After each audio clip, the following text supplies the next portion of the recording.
Hi everyone, this is Robert and welcome to IDG Live. Today we are looking at this guy behind me, Jorah Mormont. It's the sort of the next in a kind of a loose series that we're doing on characters whose impact seems greater than the amount of time they have on the page. Jorah Mormont is stretching that a little bit. He is obviously on the page quite a lot, but he's not a POV character, so there's always this element of slight uncertainty about him. We don't know exactly what's going on in his mind all the time, but I think he's quite a fascinating character. He's also one of those characters that there is quite a defined difference between the book character and the show character. It's on some levels it feels quite surface level, like the storylines roughly match each other, but as a character, they've softened him a lot, it has to be said, for the TV show.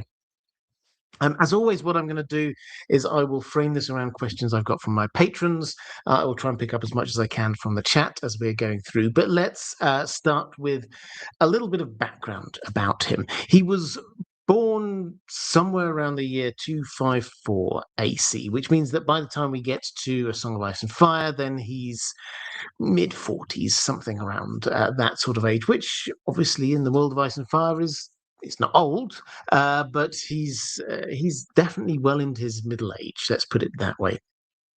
And he was around also when we have things like Robert's Rebellion and the like. So he's of that generation that have been around for long enough to have been there in the backstory too. He was born the son and heir of Jeor Mormont as Lord of Bear Island. Now, just a little bit of background. Bear Island is, I'm sure you know, this is an island off the northwest coast of Westeros. It's in the north. It's quite remote. It's very beautiful, really beautiful if you read all of the descriptions we have of it. However, it's cold. It's one of the most northerly places that we have south of the wall. And it is often raided by the Ironborn, and the lifestyle there is simple, good but simple. The men often go out to hunt. The women stay and they fish. There's a bit of farming that goes on, but there's quite a lot of emphasis on getting everything that they can from the sea. They have these big log huts. They gather around on the long winter evenings, gathered together, drinking mead and ale in front of the roaring fire. It's lovely, but it is remote. Now, Jorah Mormont seems to have grown up. We don't know huge amounts about his actual childhood, but he seems to have grown up and done as his father wishes. And he married the person that his father wanted him to, which was an unnamed woman from House Glover. And for 10 years, they were seemingly relatively happily married, other than the fact that she unfortunately could not carry any pregnancies to full term. And then eventually she died. Now, again, we don't know all of the exact timings of this, but clearly this will have had an impact on Jorah. During this period, again, we don't know exactly when, but presumably think a bit before Robert's Rebellion, Jeor Mormont, Lord Mormont, he quit as head of his house and he went to the wall. Now, lots of people ask, why did he go there? It shouldn't be as big a mystery, I think, as all of that. I don't think there's any hidden agenda going on there. He clearly trusted his son, thought his son was now married, settled down, all was going to be well. The family was in good hands, and he could go up to what was, in the far north in particular, viewed as being a very honourable place to go. He went up to the wall, and as we know, over time, he ascended to become Lord Commander, Jeor Mormont. This left Jorah in charge. And he was there as part of Robert's Rebellion. He was there as part of Ned's forces. We're told he was there on the Battle of the Trident. We're told that he saw the aftermath of what happened when Ned arrived down in King's Landing just after the Lannisters had arrived, he saw what happened with the Lannisters, with the pillaging of King's Landing. After that, though, he seems to have headed back up to Bear Island, as far as we can tell, and carried on leading this sort of northern life. But when we get to the year, let me just get it here, 289, that's when we get the Greyjoy Rebellion. Now, this is often not mentioned all that much, but this was Balon Greyjoy. He, a little way into Robert Baratheon's reign, decided he was going to declare independence for the Iron Islands.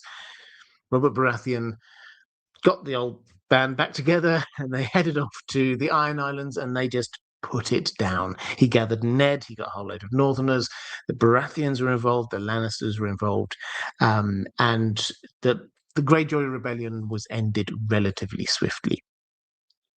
One of the key battles was the Siege of Pike, and at the Siege of Pike, Jorah Mormont was there. He was one of the first people through the breach, and he fought valiantly, we're told.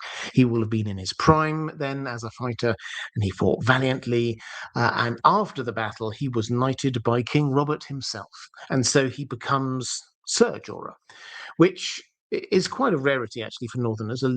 There are some knights who are Northerners, but not huge amounts.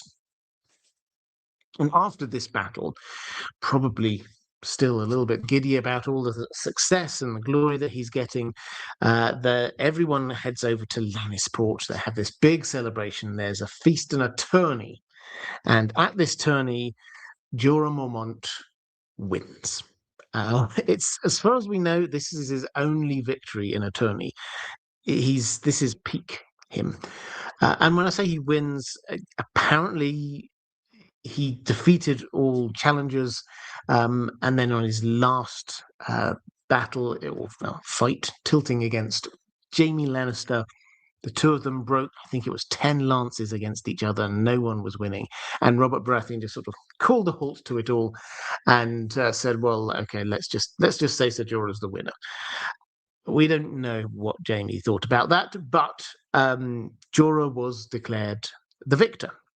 Now, he had, while he was there, he'd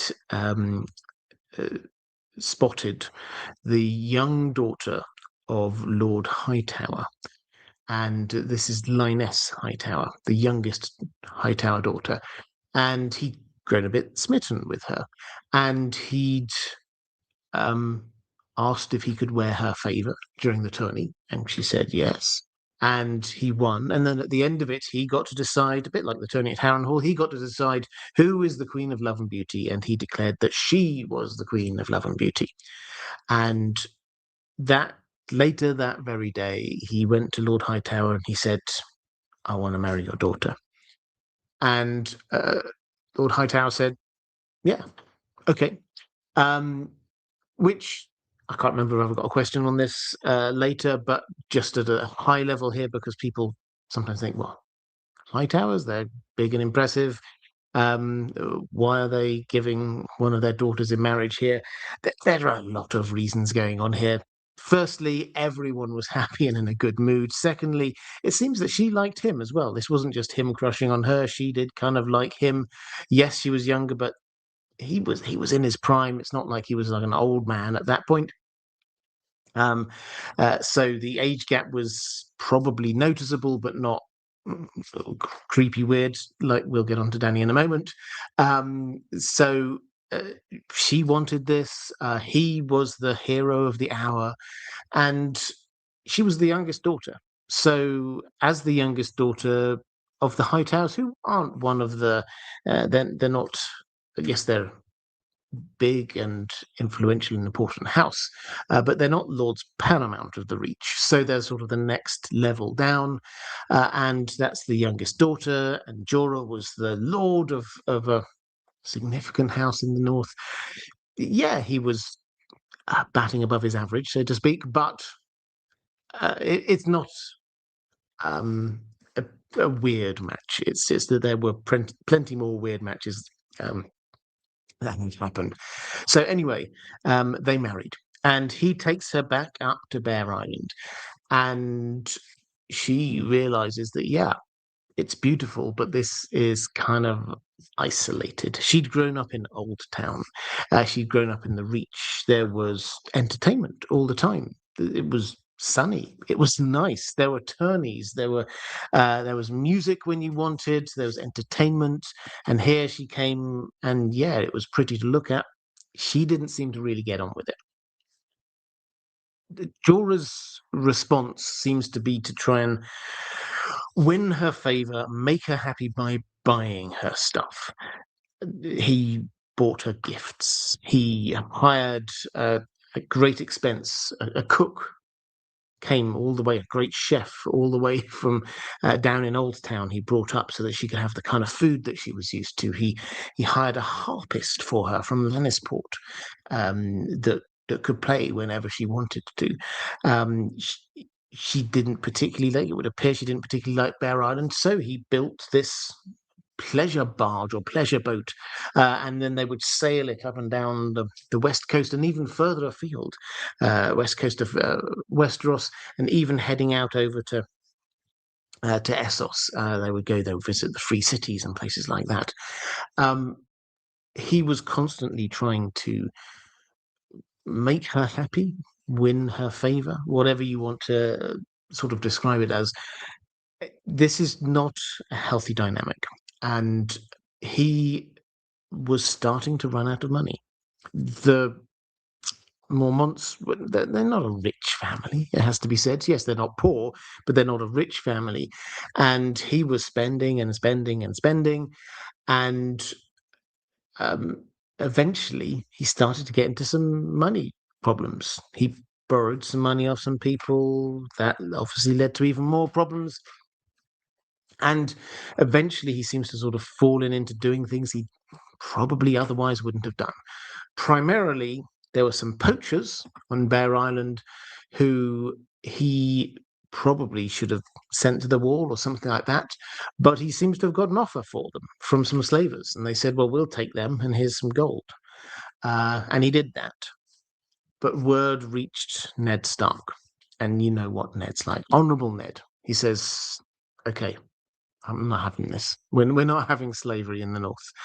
And he ordered the execution of Jorah Mormont. But Ned being Ned, he had to do it himself, which meant that he had to travel there personally, with ice, presumably, going all the way over to Bear Island for this, which gave Jorah a little bit of a head start, and he had to decide what he was going to do, and so he left. He just abandoned his family and his home, and he went off with his wife on their boat, and they sailed away. He left the ancestral Valyrian steel sword, Longclaw, which eventually Maege Mormont, who took over, she sent it up to Jaor, and that is the sword that eventually falls into Jon Snow's hands. So, Jorah Mormont and his wife Lyness, they head over to the Free Cities, and they go off to Tyrosh, and he sells his boat. That keeps them going for a little while. Tries a few ventures, but eventually he has to say, okay, the only way I'm going to do this is the thing I know I'm good at is fighting. I'll join a sellsword company and try and make my fortune there. And so he left his wife there, and he headed off. When he returned with a bit of cash, I doubt he was absolutely loaded, but when he returned, she had set herself up with one of the rich people there in the city, and Jorah was told, okay, you now need to just leave and never come back, and just let her go. No one will come after you. If you try and do anything else, then you've got a lot of debtors here, and people will extract payment in whatever way they wish. And he was basically forced out. He then goes wandering in Essos, and we don't know exactly where. He joins various sellsword companies. We know he went to Vace Dothrak. He doesn't go far east, but he does sort of range around the Free Cities, and eventually he seems to fall in Pentos with Illyrio. And Illyrio, we know, works with Varys. and they set him up with this payment for spying on the Targaryen prince and princess. This is Varys in his role here as Master of Whisperers to Robert Baratheon, not Varys as the person who's working with Illyrio, although he had two hats, and as we will see, he was kind of like alternating between them. So they got Jorah in. He ingratiated himself with Viserys and with Daenerys, and basically swore his service to Viserys. Viserys is easily flattered. Somebody who's there from the Seven Kingdoms saying, you're the true king. I'll come here. I offer my sword in your service. And he spoke Dothraki because of his travels, and so he was very useful to them. And he fell in quite easily. All the while earning money by just sort of reporting on what's going on. But as time goes by there, as we know, he starts to see what Viserys is like, doesn't particularly like Viserys, starts to see what Daenerys is like, does kind of start to like Daenerys. And we have to, at this point, we have to address what is very much more apparent in the books than it is in the show, is that he gets a really quite creepy crush on Dany. And Dany, at the start of these books, we're talking a 13-year-old. And he is, as we've said, in his mid-40s. He says to her at one point that she reminds him of his wife, Linus Hightower.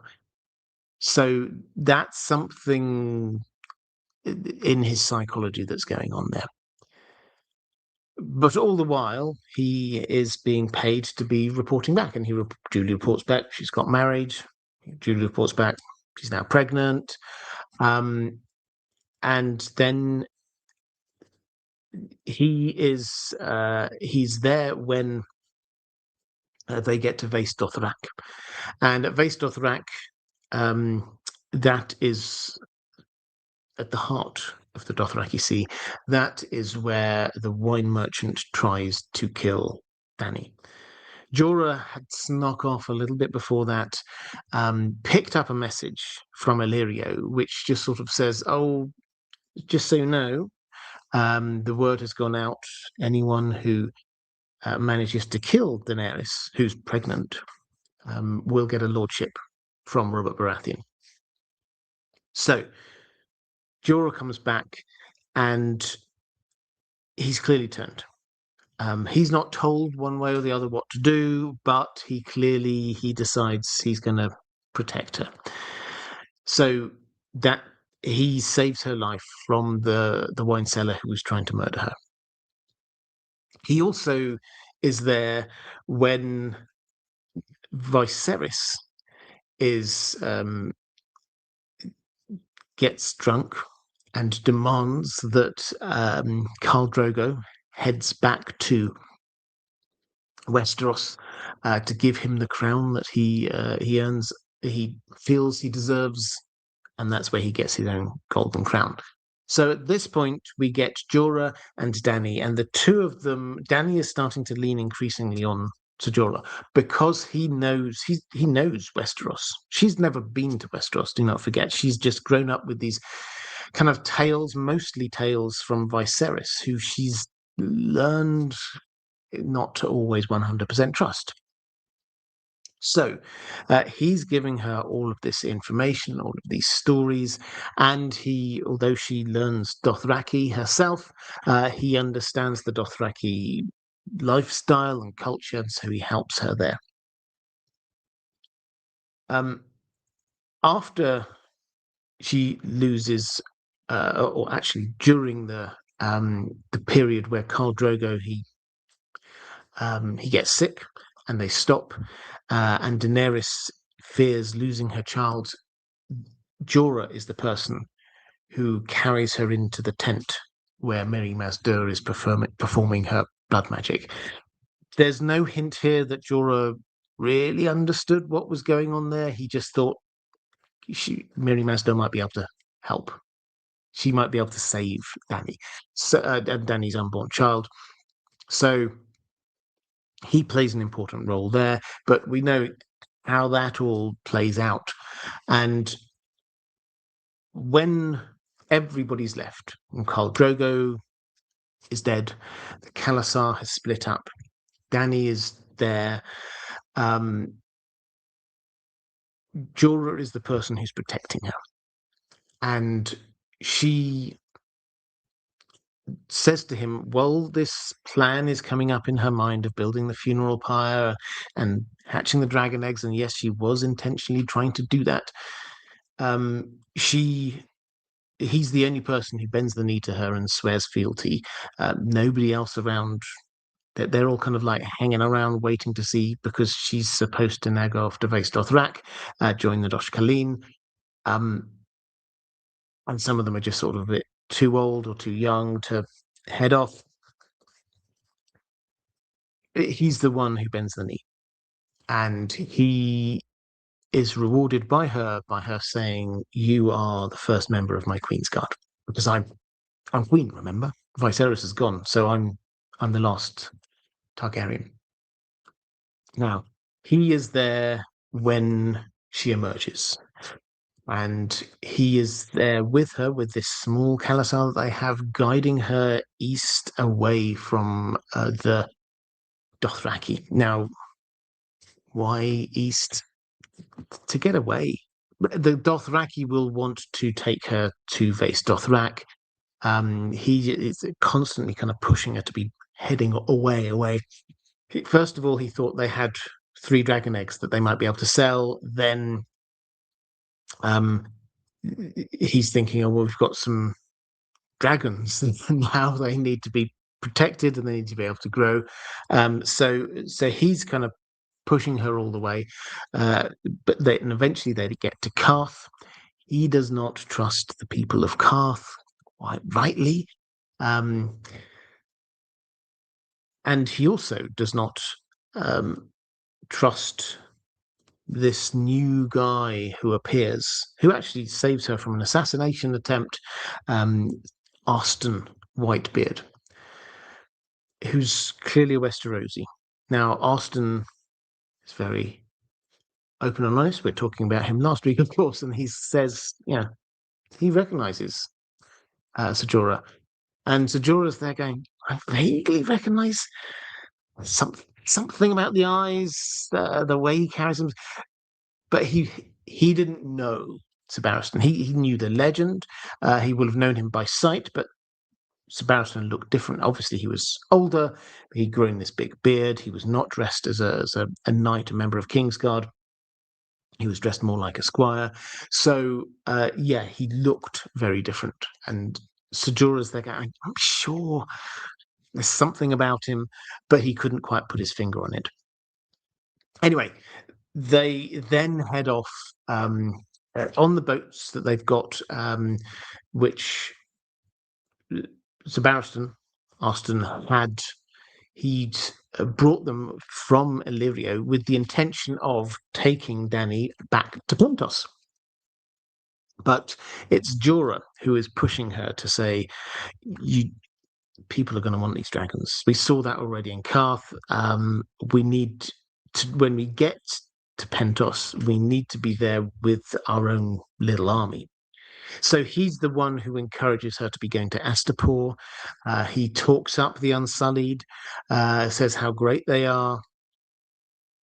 He's not really on side with her sort of various plans there. He wants her to sort of hurry up. And he also, at this point, I say he makes a pass at her, makes it sound a whole lot nicer than it actually was. He sort of forces himself on her, not fully. She pushes him off, but he makes it very clear that he wants her. He thinks that they should marry. He suggests that they should marry. And she's like, no. And she makes it clear to him that she does not find him attractive. And we should probably just clarify physically. He does look different from Ian Glenn. Ruggedly handsome man behind me. when we have book Jorah, then he's more kind of like ox-like. He's very hairy. He's got a hairy back, hairy arms, big hairy beard. He's balding. He's not attractive, is Danny's general view of him. And yes, he's a good fighter, but he doesn't ever have the same kind of charisma as a character that you come across in the books. We'll talk a bit more about the book show comparisons a bit later. Anyway, eventually, after Danny has collected the Unsullied in the way that she does, and they sort of head north through the slaver cities and Slavers Bay, and Jorah is very keen that if they're going to be marching west, he doesn't want mouths on legs. It's how he describes all of these freed slaves who are following Danny around. He doesn't like it. He just thinks, no, we just need a focused army. And eventually we get the revelation of who Sir Barristan is, who Arstan is. And when this happens, Sir Barristan outs Sir Jorah, and he says, and all this time, this guy here, you think that he's your most loyal of your subjects. Actually, he had betrayed you. Actually, all that time he'd been taking payment from Varys. He'd been feeding information back to Robert Baratheon. This is not someone you can trust. And Danny's like kind of taken aback by this. They're about to attack Meereen, and she makes the decision that actually she's going to send both Jorah and Sir Barristan down into the sewers in the really dangerous way to attack. And she even thinks to herself, this would be a lot easier if they both die in this. That will actually make things a whole lot easier. But they don't. They take Meereen, and afterwards she's got a decision to make. What does she do? And Sir Barristan begs forgiveness. He explains why he hid his identity. He said basically, and the headline is he wanted to see, he'd seen the Mad King, he'd seen Viserys, her brother. He'd seen the bad side of Targaryens. He'd also seen the good side of Targaryens in Rhaegar. And he wanted to see which Danny was. And now he was convinced that he knew that Danny was one of the good ones. He was willing to say who he is and go into her service. And she forgives him and accepts him back in. Jorah goes for a completely different approach. He doesn't beg for forgiveness. He demands forgiveness. He basically says, look at everything I've done for you. All of the things that I've done, you deserve to forgive me. Yeah, I did some bad stuff before, but that's in the past. You have to forgive me. And Danny, this really rubs Danny up the wrong way. And she basically says, no, he's got to go. And she banishes him.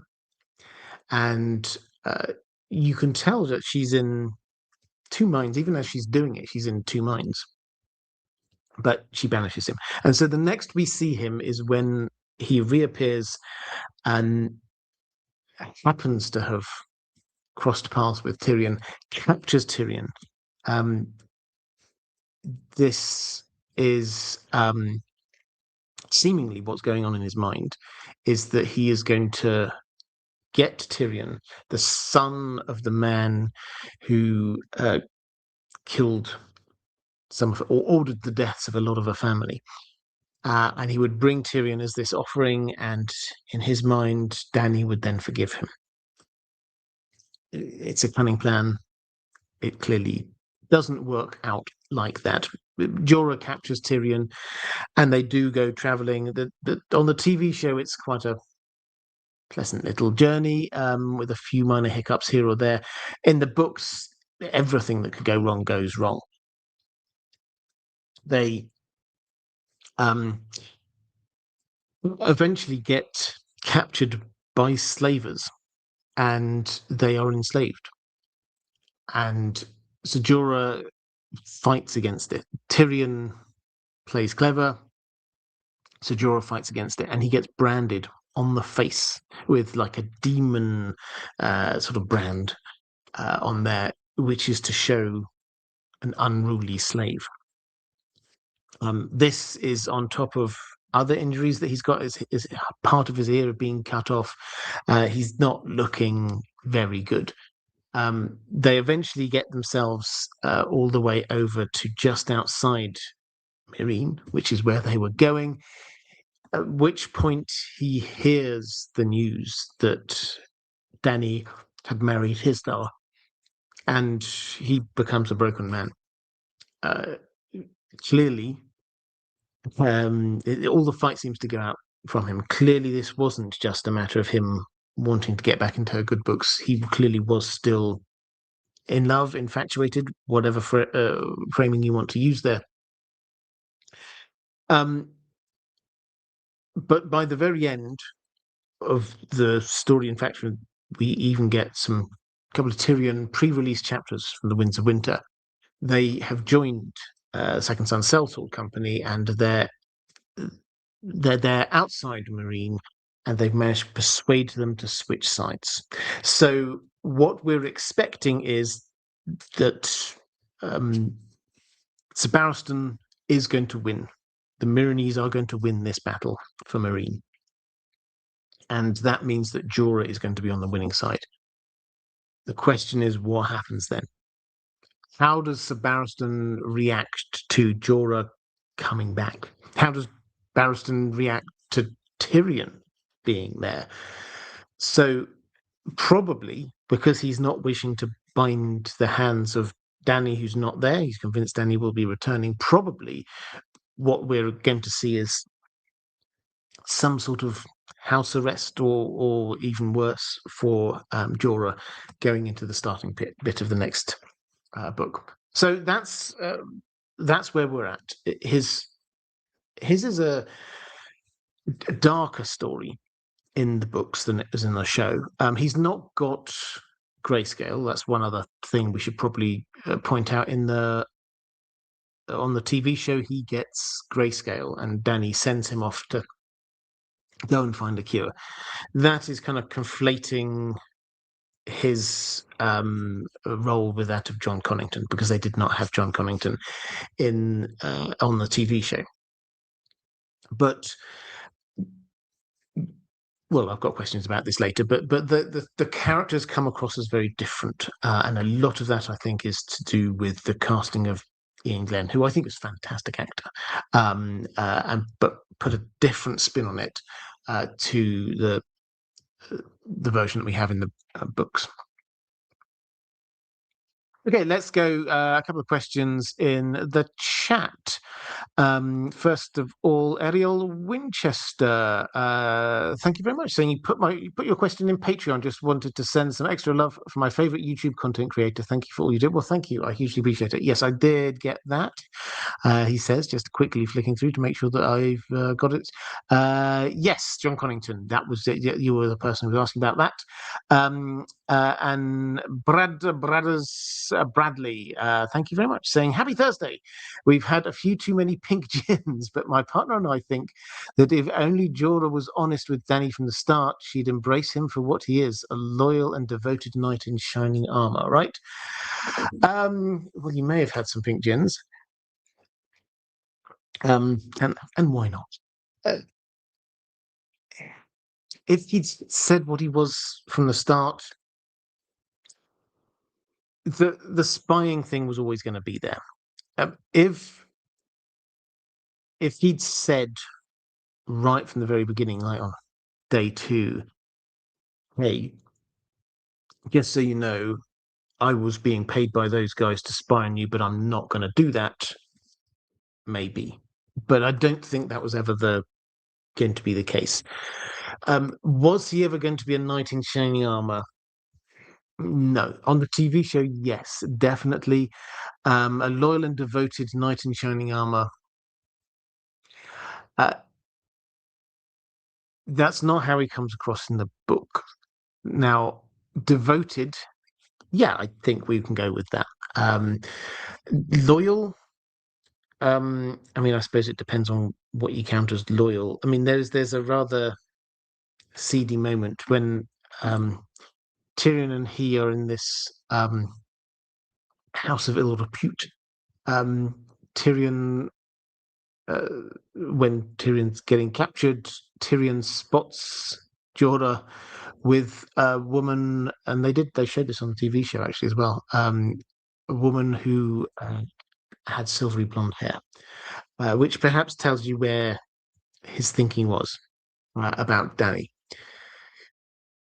And we should also just say the thing that we said at the beginning. We do not have any POV chapters for Ser Jorah.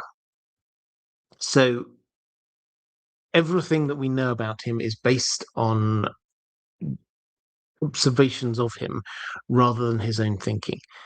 If we had one POV chapter from him, we could answer a huge amount of these questions. We could find out, are his thoughts now pure? Does he genuinely now just think, okay, that's it. I'll be a chaste member of the King's Guard or Queen's Guard, or what does he actually think about slavery? We'll come on to that in a moment as well. So all of these kind of issues, we're just guessing based on what we see. So what I would say is keep at the pink gens. You're doing well. Let's have a quick flick in the chat.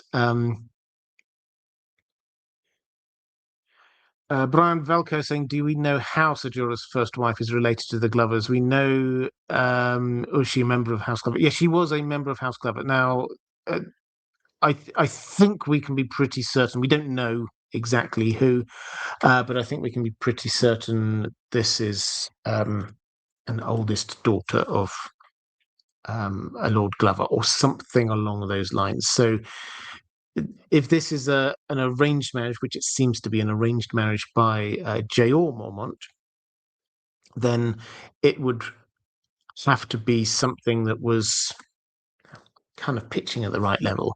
And Jorah was due to inherit as Lord Mormont. And so for somebody to be kind of at his level, then you'd expect the eldest daughter of Lord Glover. But we don't have actual confirmation of that. Tommy Othen, yes, Jorah was married twice. He was married first time for 10 years before all of this. It was the second one we always talk about. But yeah, we're not told huge amounts about the marriage, which I don't know.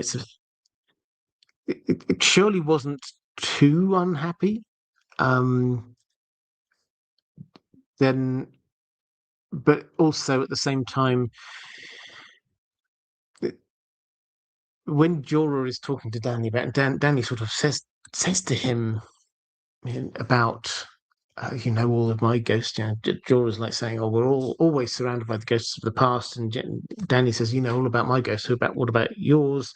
And he talks about Lioness. So the woman that broke his heart, the woman that he's focused on, was Lioness Hightower, which implies that first relationship, that first marriage, was perhaps not the greatest love for him, but that doesn't mean that there wasn't love there.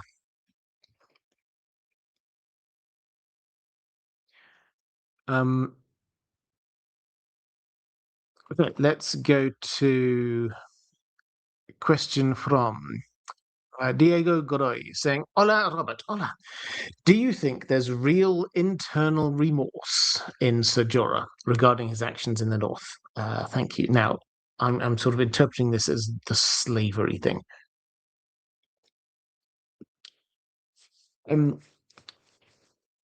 We don't have the POV, so we do not know. But all of the context clues are that he doesn't see slavery as that big a thing.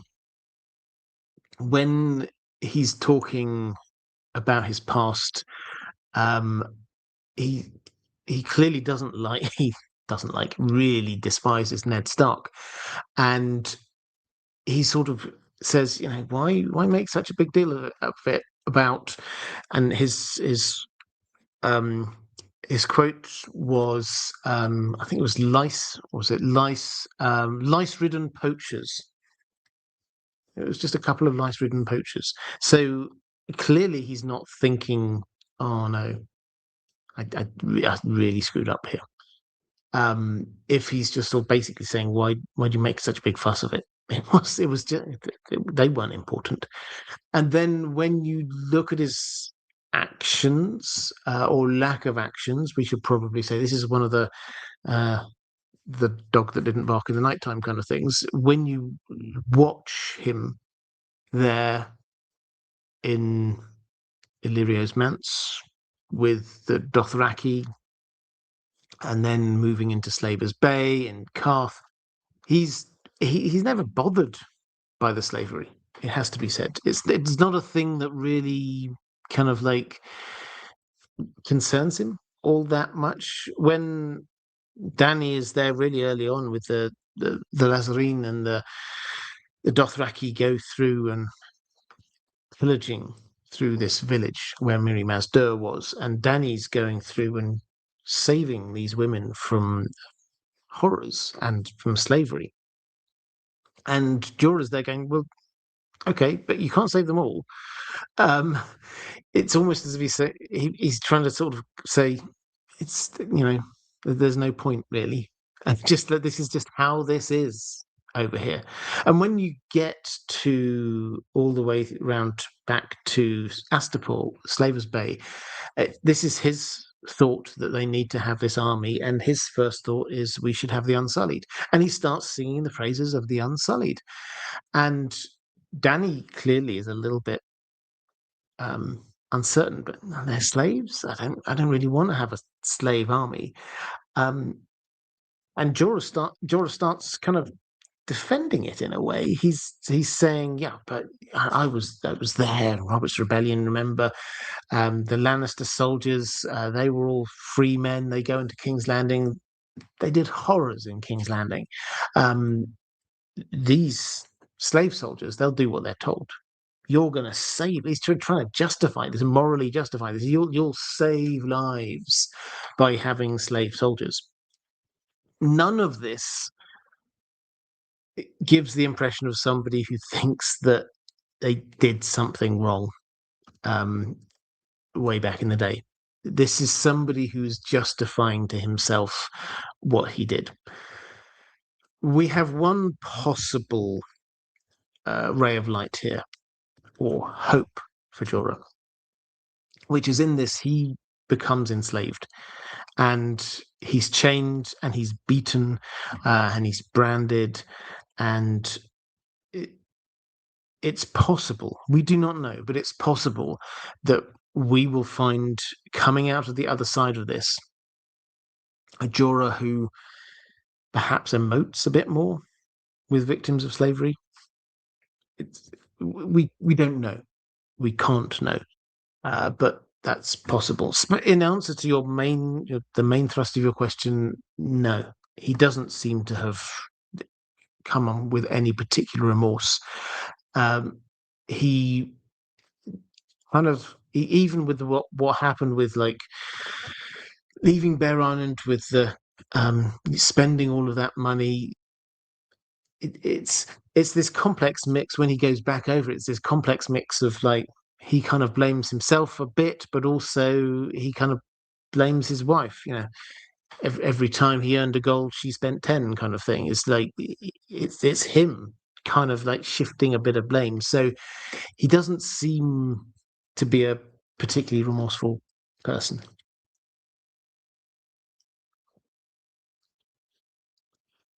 Martin S. Hi there, Martin. Saying, I think court fantasy, like Game of Thrones, requires a reasonable amount of physical parity between characters, or plotting outcome, as in political victory, may not matter, as it cannot be translated into physical control.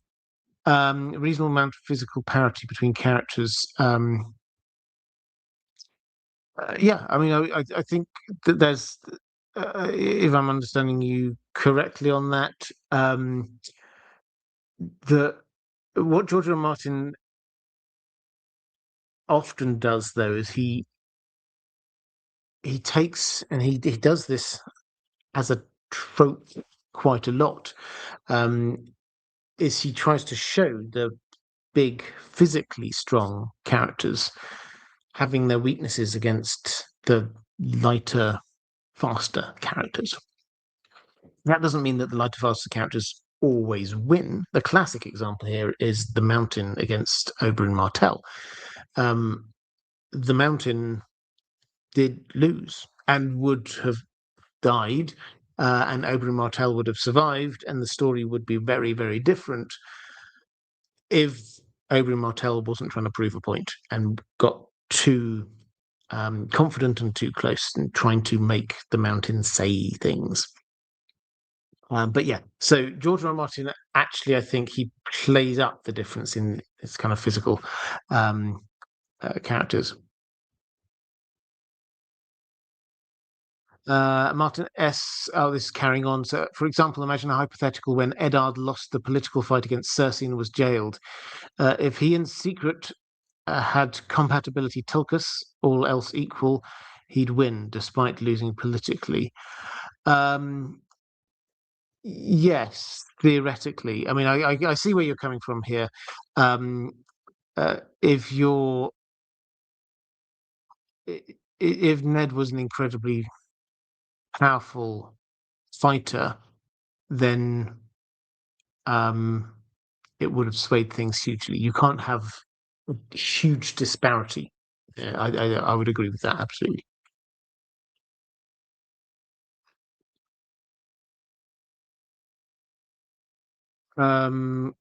People asking about why there's a slaver ready and waiting around Bear Island. So this is we're not told the details of this, so we can try and figure a few things out. There are a few possibilities, though. There is one place in the Seven Kingdoms where slavery is. Well, there's a couple of places, but the most notable place where slavery is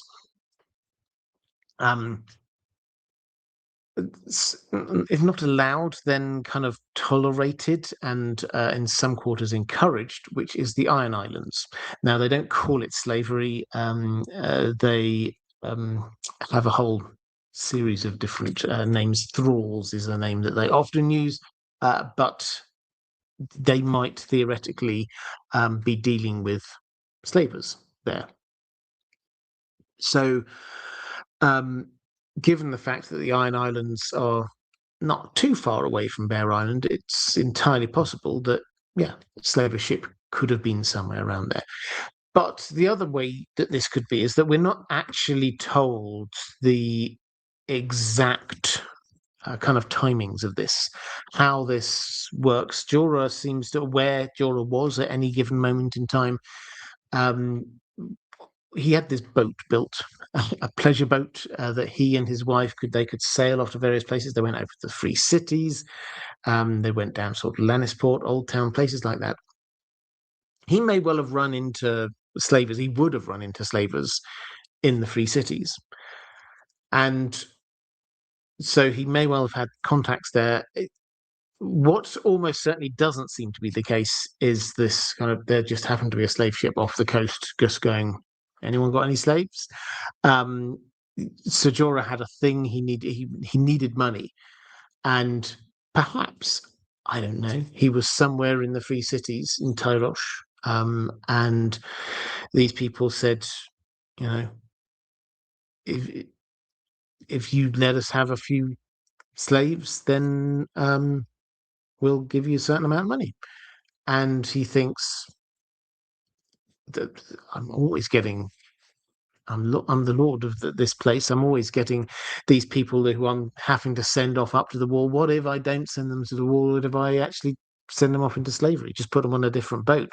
They're not coming back. It doesn't make any difference to me. So it might be that he struck the deal elsewhere, and then it played through back on Bear Island.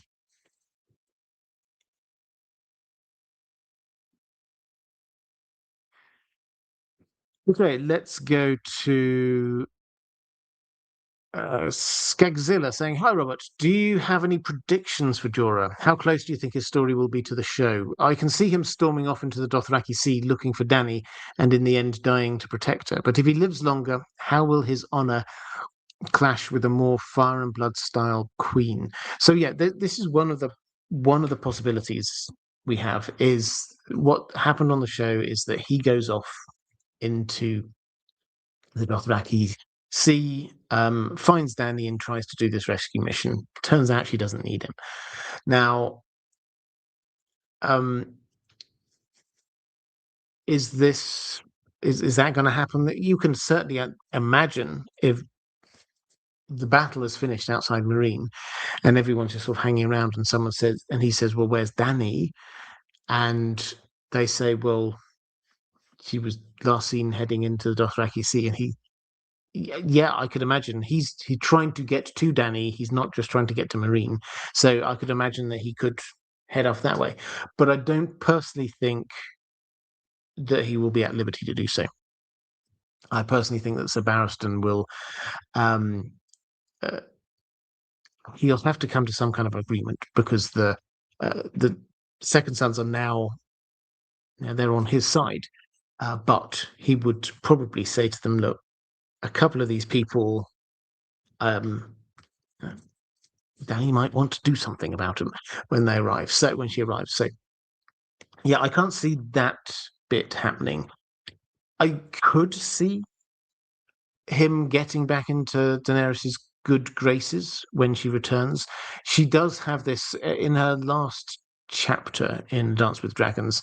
She has a number of these kind of visions, and one of them is of Jorah, who is basically telling her to um, be a Targaryen.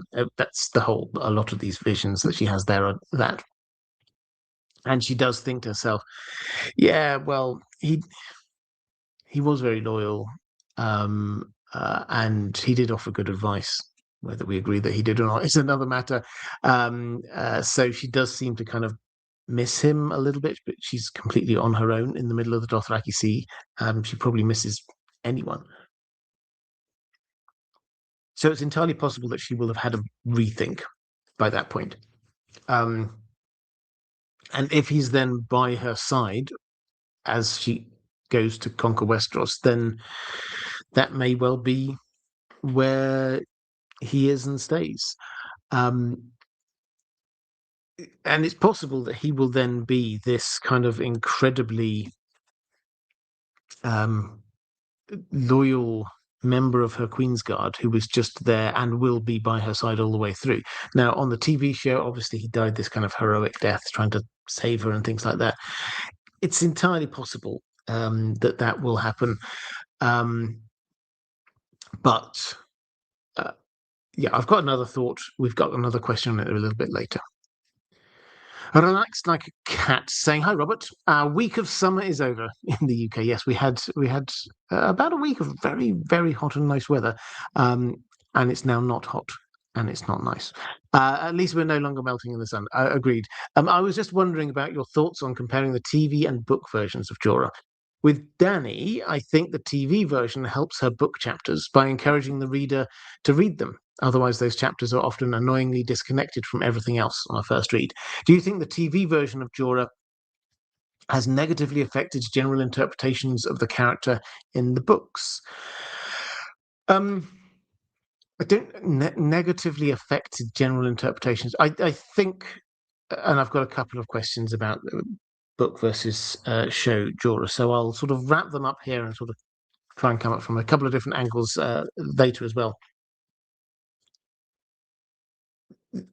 The thing, obviously, we've got with the show Jorah is that they had Ian Glenn, who's a ruggedly handsome guy. He's very charismatic, and he plays it in a very sympathetic way. The way that this is set up, the way that the showrunners definitely played this, is for this to feel like this kind of um, almost Arthurian courtly champion for her, who is going to be there always by her side. And yes, he got some stuff wrong, but he came back and he proved it himself. That is like an element of what the book character is, but the book character has so much more going on. And they kind of glossed over the slavery thing on the TV show. They obviously the ages are a bit different. So the actor age for Danny was older than the age for Danny in the books, and he also doesn't kind of push himself on her in the same way that on the TV show, that in the same way that he does in the books. So there's a lot here that they smoothed out a lot of the rough edges. Now, does that impact on how we, the reader, interact with and interpret those Daenerys chapters? I mean, I think a lot of this comes down to what order you read the books first, or do you watch the TV shows first? Because if you do the TV show and then you go to the books, what you're actually finding is I think you'll find a lot darker character who you're a lot less sympathetic towards, which I think adds an extra element to it, because this isn't what the TV show erred into quite a bit, was putting the whole Daenerys arc quite in a positive, until the very end, obviously, in quite this kind of positive light. She's going to break the wheel. She's freeing the slaves. She's going to help Westeros. In the books, there's obviously a dark path that George R. R. Martin has talked that Dany is going to be heading down in the next book. There's fire and blood. There's Jorah with his unhealthy relationship with Dany and his unhealthy relationship with slavery. It makes for a lot more nuanced story, I think. Jellyton saying, never been able to catch one of your streams live. I just wanted to say thank you. Well, thank you very much, and welcome. Great to see you here.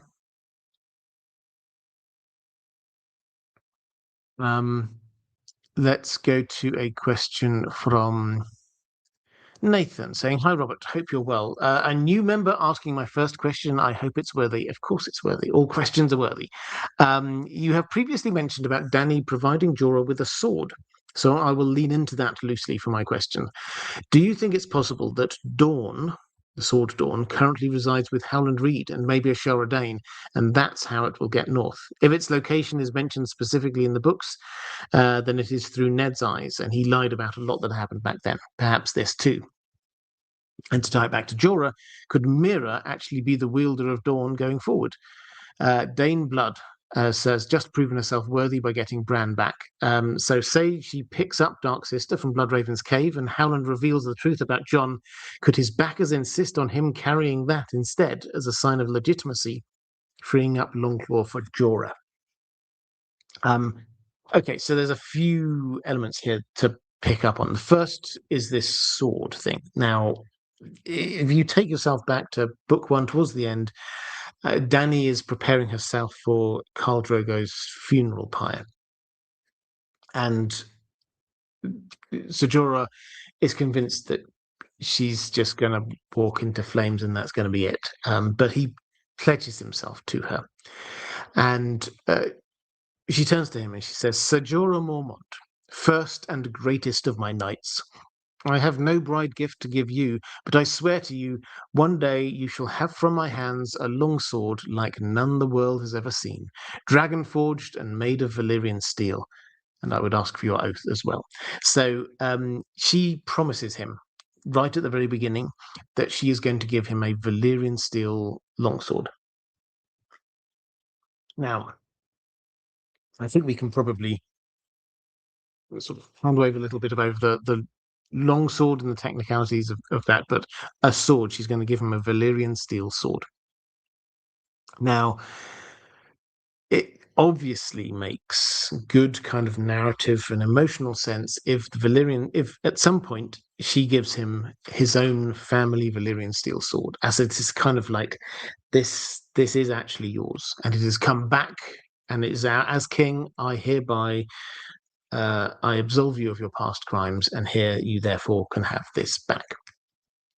That kind of works narratively. So I get that and understand it. Obviously, at the moment, that sword is with Jon Snow. So I quite like this idea that Jon Snow, as and when he meets Dany, one of the kind of things that she demands from him is his sword. And if he gives this up, then he's getting another sword. Now, this idea, we have long thought perhaps Dawn might be his sword. You mentioned Dark Sister. I find this intriguing. This is one of the two Targaryen Valyrian steel swords. Blackfire obviously being the main sword of kings, and then Dark Sister being the second family sword. I like this idea in as much as that was Bloodraven's sword. So we've had confirmation from George R. R. Martin, answered a question from History of Westeros, saying, yes, he took it to the wall. And if he took it to the wall and it's not at the wall, then I think we can be pretty certain that he took it north of the wall when he went ranging and then disappeared. If so, there's a fair chance it's in that cave. Now, the risk of reading too much into little moments from the TV show, one thing I think that they did try and do was little nods to book-only things that they weren't covering on the show. For example, they lingered on the Sword Dawn when we had that kind of flashback to the Tower of Joy. For example, they showed us when they got the Dragonglass cache, they showed us that there was a horn in there. They didn't really cover the horn. I think that's the Horn of Winter. They showed us, they didn't do anything with it. In the cave, they showed us, they paused for a moment to show us on the way out, Mira grabbing a sword. And then they headed out. So I do wonder whether on the way out, or perhaps just wandering around the caves, she finds the sword Dark Sister and takes it.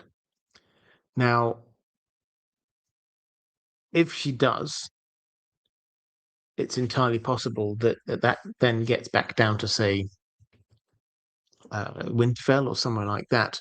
And if she decides that she's going to head back down to the Neck to go and see her family, bringing a Howland Reed into it, then it would make absolute sense for her to leave the Valyrian steel sword at, in the north, where it will potentially be useful against the others.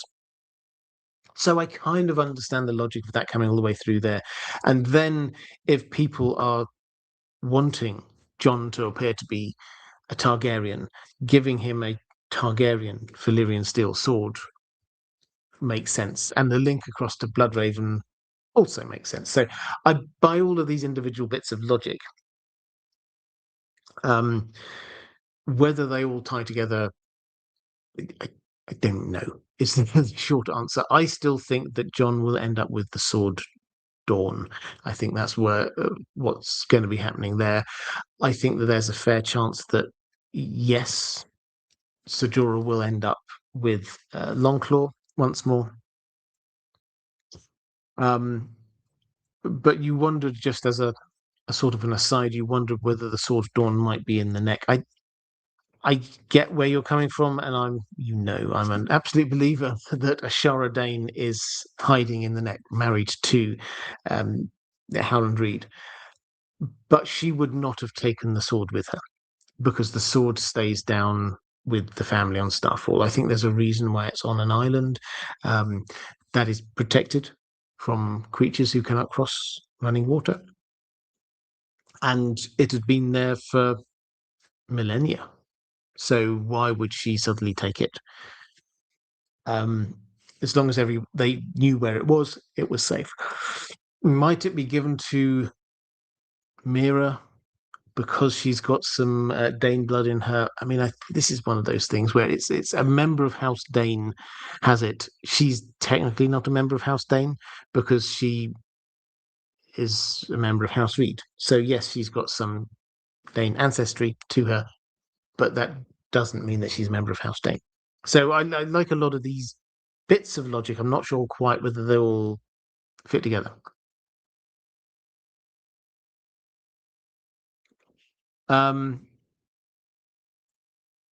Kelly Font saying if Mira picks up Dark Sister to defend Bran, she'll have earned the right to keep it. Yeah, what we don't know with Dawn, it's quite an interesting. It's a knight of House Dane who is deemed worthy, and we don't know how they decide what makes you worthy. I mean, I'll throw another element into this, which you may or may not find convincing, but it's just another thought process in this. The Hodor, we're assuming Hodor is going to be holding the door there somewhere, and George R. Martin has confirmed that he's not literally holding a door in the books. It's like holding a doorway, preventing any bad guys getting through. And if he's holding the doorway, presumably he's going to have a sword. And if he's going to have a sword and he's facing up against the others, how long is he going to last with just a normal sword? Not very long. So might Hodor end up with the Valyrian steel sword? It's just another angle to go down. It's a purely practical one. He would be able to hold the door for a lot longer with that. So yeah, there's a lot of potential outcomes. I think thematically, Jon ending up with Dawn, Dark Sister ending up with Mira, and Longclaw going back to Jorah Mormont. Thematically, that works for me.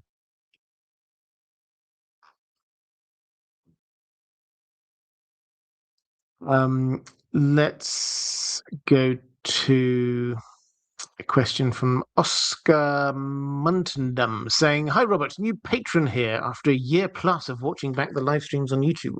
Welcome." Yeah, I should say, first of all, two things. I always try to do this. Patrons, thank you. I hugely appreciate your support. Genuinely, this is how I can do what I do because of your support. So thank you. While I'm doing this, moderators, you're amazing. If you're watching this live over here on YouTube, and if you're in the chat, the reason why it's such a positive, uplifting place without lots of bots doing horrible bot things, it's because the moderators do a fantastic job. So if you're there in the chat, could you just show the mods a little bit of love? I would hugely appreciate it. And moderators from me too. Thank you. Right, that said, Oscar Muntendam saying, how is it that a minor house obtained a Valyrian steel sword such as Longclaw? I was under the impression that it was mainly greater houses that possessed these. Thanks for the content, and as a side note, interesting England selection from Tuchel. I'm not doing a football stream, but yeah, I mean, I think the fact that we've got a lot of number 10s and therefore had to make some tough decisions about who to leave behind is a good thing. And I've decided to be positive about that and be happy about who we're taking rather than unhappy about who we're leaving. But that's just my positive mindset. So how is it that House Mormont, a not hugely rich house, can get a Valyrian steel sword?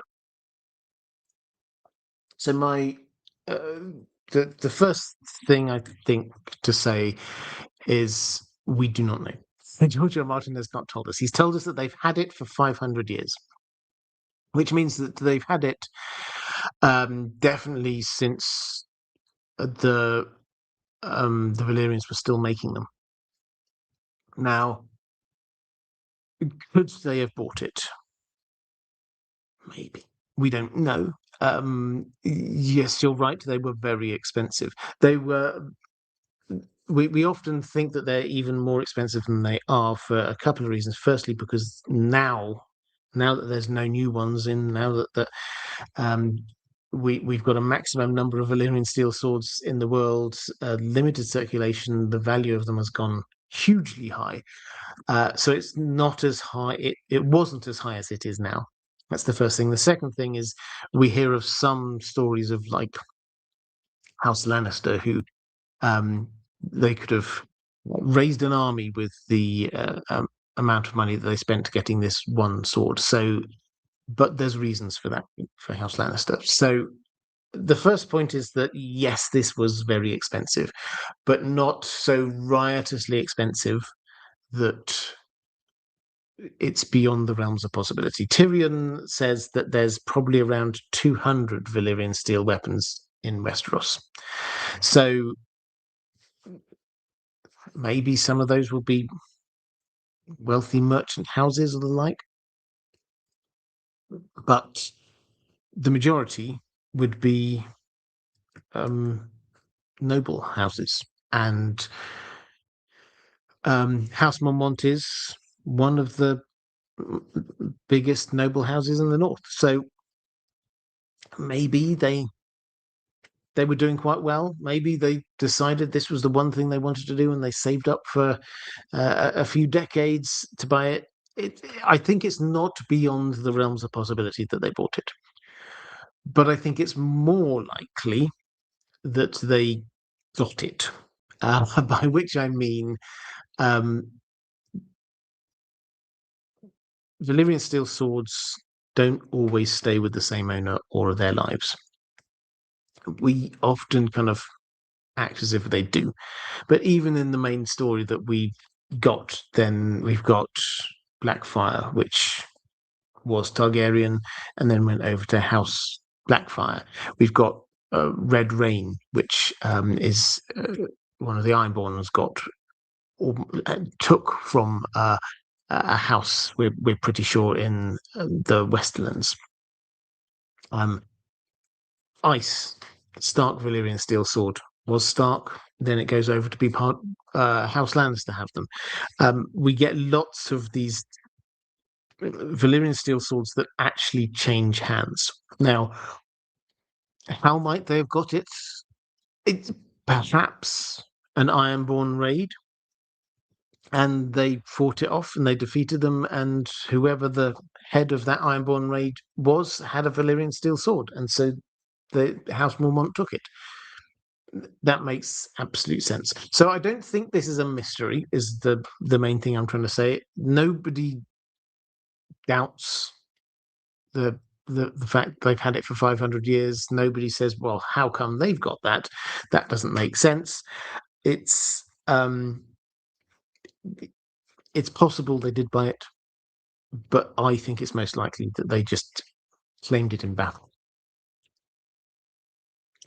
Let's go to Ariel Winchester. You sent the super chat a little while ago, but thank you. Here is the question you left over on Patreon.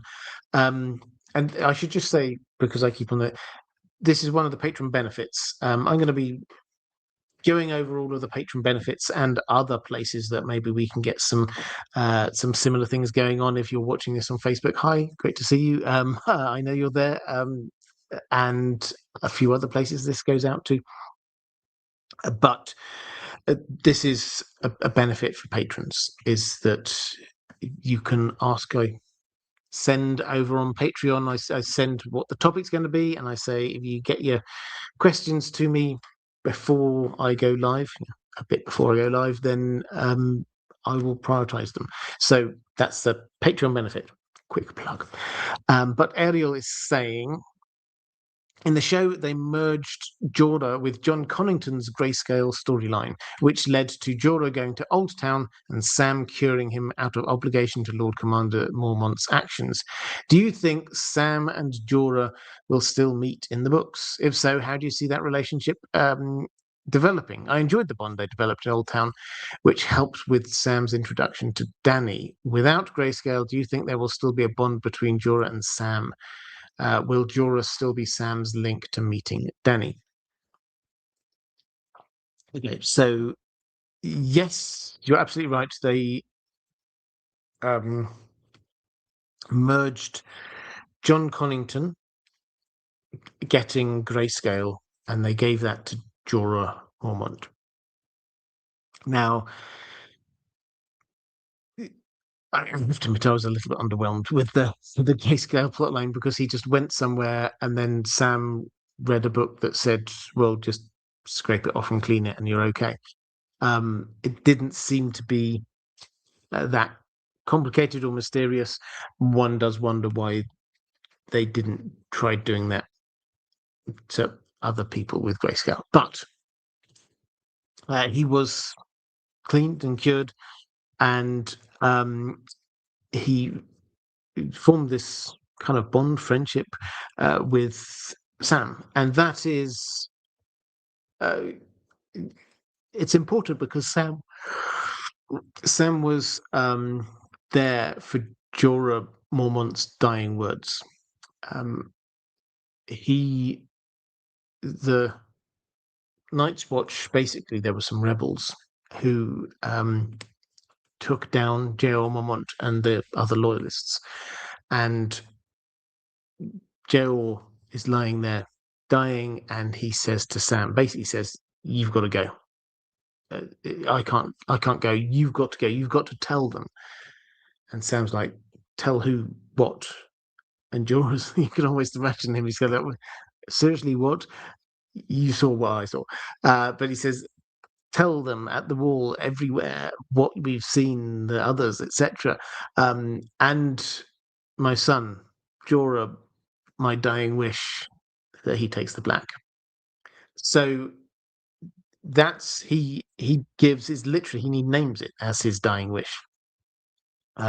He gives that to Sam, so the connection is there. Now I think that does mean, I hope it means, that they will meet in some way, shape or form, because Sam is really the only person walking around with that knowledge. And I like the idea that perhaps at the very end of all things, and Jorah's there looking for, how do I make it all right? He hears, "Your father says take the black." And that was his dying wish. And he honors his father in doing that. I like that as a concept. Them meeting in Old Town doesn't really work. It doesn't really work because Jorah has not got grayscale, so there's no particular reason for him to be in Old Town. And secondly, the timing doesn't really work. Sam has just arrived in Old Town now, so Sam has just got there, and Jorah is still in Slaver's Bay, and he's probably not going to arrive in Westeros at all until, at the earliest, the very end of the next book, because the story may well take twists and turns. But the central theory that we have for him is something along the lines of Dany accepts him back into service.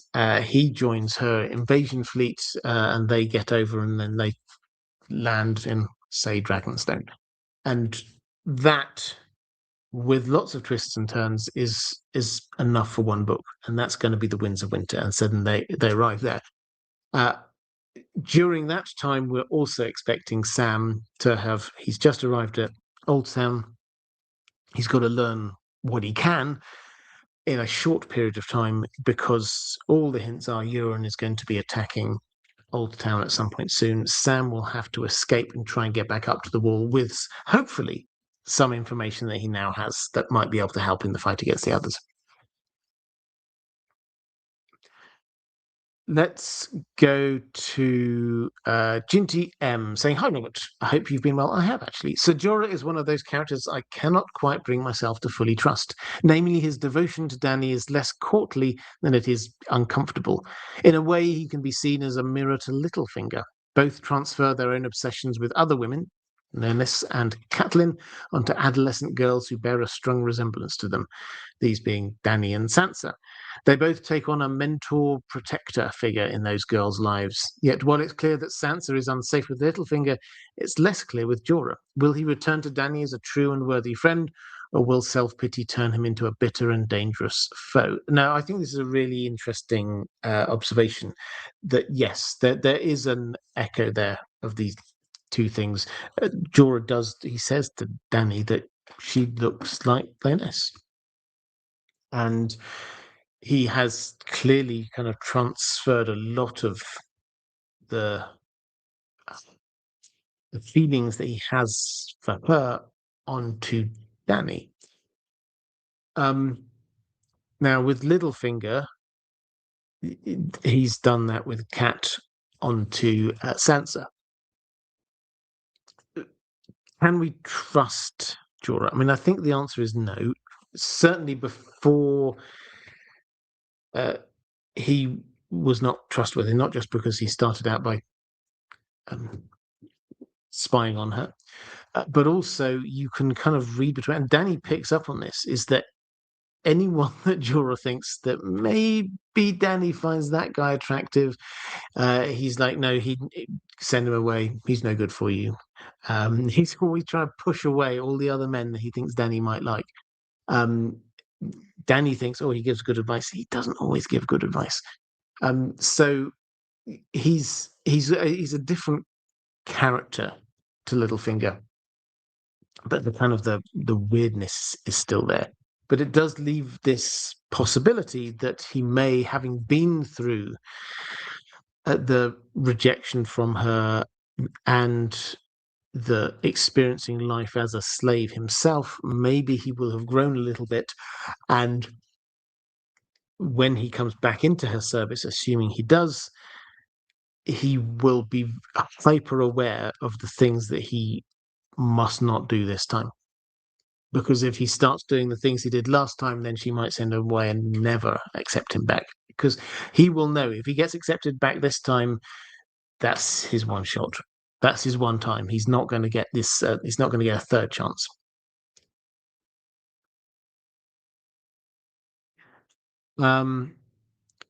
Lorelei Dragon saying, good evening, Robert. I'm interested in the differences between show Jorah and book Jorah. I found Ian Glenn's portrayal quite charming, and I think that softened my opinion of the character. But when it comes to facts of his story, he appears to objectify women and make self-serving choices most of the time.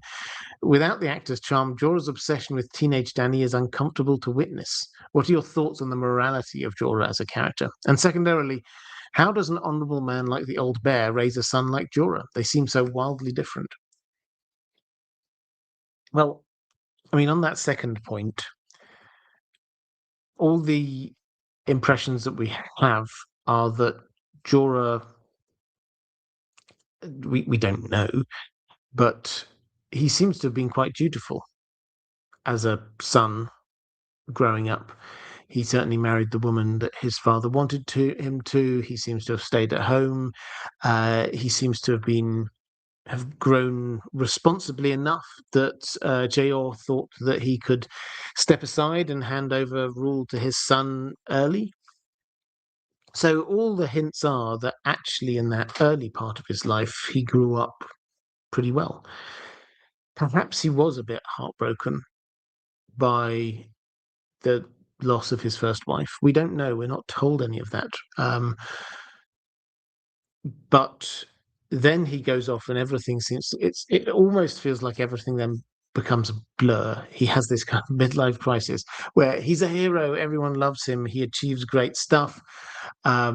He proposes to this exotic southern woman who he thinks is amazing, and astonishingly she says yes, and he kind of marries her, and then like reality crashes in and he cannot keep up any of the things that he wanted to do.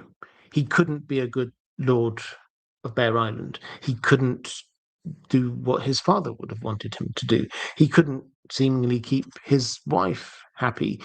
He even couldn't, we're told, match his ability in tourneys. That one time when he won that tourney at Lannisport, that was it.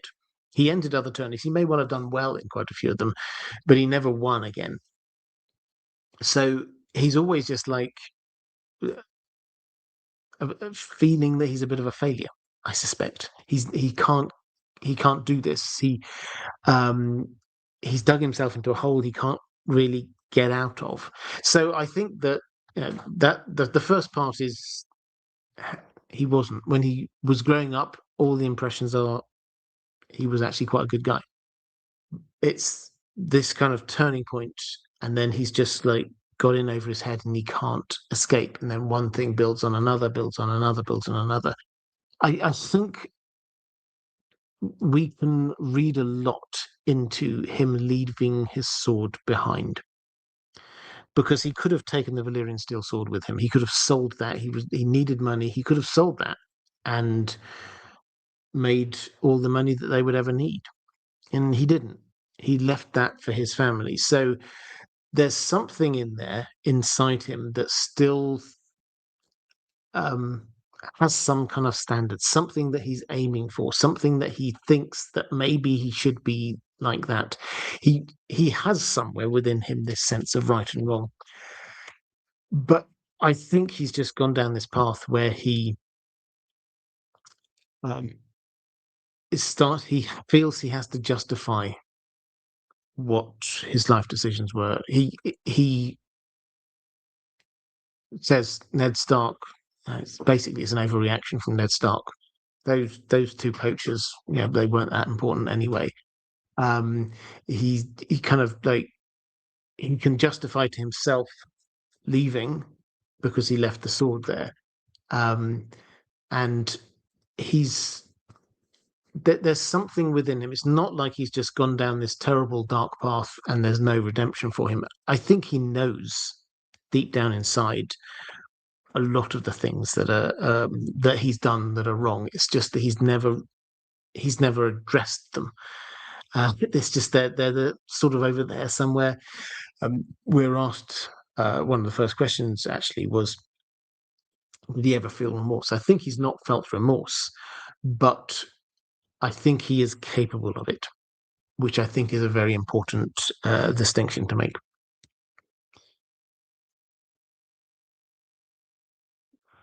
Um, Levac saying he can do as many honourable, noble things as he could. He still sold people. He still turned his back on a fundamental Westerosi belief. There's something fundamentally wrong with his views. Yeah, I mean, I don't disagree with this. And another, his having perhaps tried to be an apologist for him a moment ago, I think it is noticeable that the point you're making there is actually that that's where his mindset was when he got outed by Sir Barristan. He demands an apology. Not an apology. He demands forgiveness. He says he deserves it because in his mind he's done all these other things and they've outweighed whatever bad things he's done. So I think there is within him somewhere this understanding of what he's left behind, but he's dug himself so deep that he can't really see it anymore.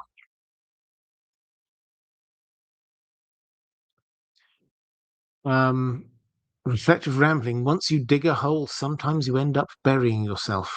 It's deep. I think that's true. Let's go to a question from Roman Lakovets. How do you think Jorah will react if or when he meets Jon Snow and sees him with Longclaw, which is the Mormont family sword?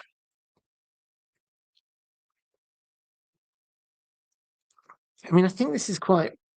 I mean, this is a tough one because he's not. We talk about Longclaw in relation to him quite a lot. He doesn't seem to think about it all that much. At least we don't see him talking about it all that much. We don't hear him go, "Oh, that sword should be mine." Um, so I think he feels that he left it and it went back to the family and it's now families. So it's possible that he might be kind of magnanimous and say, "Oh, John, so my father gave it to you." But that has to hit him somewhere deep because he will know that it was his father gave it to him, and John is therefore being the person or showing that he's the person that Jayor, his father, wanted him to be. Added to which, there's a very good chance we think that Danny will fall in love with John. And we know that that's where Jorah wants to be. So what we're left with is not about Longclaw so much as here's this person that Jorah wants to be. Everything his father clearly liked him and respected him. His father gave him his sword. And now he's got Danny, this woman that he desperately wants. That will be a cause of some tension, I'm pretty sure. How it plays out, it's such a long way ahead in the books that it's quite hard to tell. But I think there's no doubt in my mind. Whereas he might make Longclaw be the thing that he's talking about, it's not just going to be about Longclaw.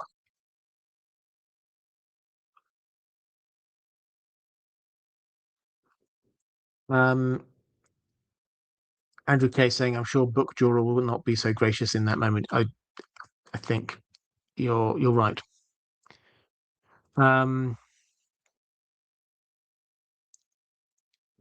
Concerned Hobbit saying, "Hey Robert, I saw your post on Instagram about the Sarehole Festival, which was fantastic, by the way. It's going to be back next year. Curious, what character would you cosplay as? Noticed you looked rather hobbitish. Not sure that was intentional. It was not intentional. No, it was a pleasantly warm day, and so I wore some shorts and a shirt or something. But yeah, it was. I'll tell you that there was some fantastic cosplays there. There was a wonderful um, uh, Erwin. There was an amazing Gandalf and a really good um, Aragorn as well. So there was some fantastic cosplays there. Out of those ones, I think I'll probably look best as the. I would like to look best as the Aragorn one. Let's put it that way. I don't know whether I actually would look best as it. I think I would like to look best in that one. Um, Yeldenil. Hi, Robert. Do you think Jorah will meet his last remaining niece, Lyanna, in the books? And what will she think of him? Do you think there's a future for House Mormont, or will it go extinct? Um, so, yeah, I mean, technically, these are cousins. So on the show, they just kind of like squish them all together into one, being Lyanna. Obviously, loved the character. Everyone did. But we have Daisy, who died at the Red Wedding. Then we have Alison, who is currently with Stannis's army, and she's hanging out at the moment with Asha Yara. So she's going to be fighting probably in the Battle of Ice. Then we get Lyra and Jarell, who are both, we're told, on Bear Island. And then the youngest is Lyanna, who is, I think, 10. Now, Lyanna obviously wrote that note to Stannis that, House Mormont recognizes only House Stark, that really kind of badass kind of note, which is a little bit odd. If her two older sisters were there on Bear Island, it would be a bit odd for her to be writing it. So I think we can assume that Lyra and Jarell are not on Bear Island, though where they are, we do not know. So will House Mormont survive? I think yes, one of them will. I have little doubt about that. They are redoubtable. Let's put it that way. Though the Mormonts, whereas some may die heroic deaths, I think we will see at least one of them survive. But what would Lyanna Mormont think of him? Well, I think we have to think from the Mormont perspective. All the story that we're thinking about with Sir Jorah from the books, they won't know anything about that. They won't really care much about that. What they will see is somebody who abandoned his post after spending a huge amount of the family, pardon me, the family money, had just enough honor to be leaving the sword there, but dishonor to the family with the slavery thing. So that's what they'll be thinking. And if uh, if we're faced with this situation where the others are there, then I'm sure that they will set those things aside. Everyone within that family would set things aside for that, but he would have to perform some great things there for them to sort of balance that out in their minds, I think.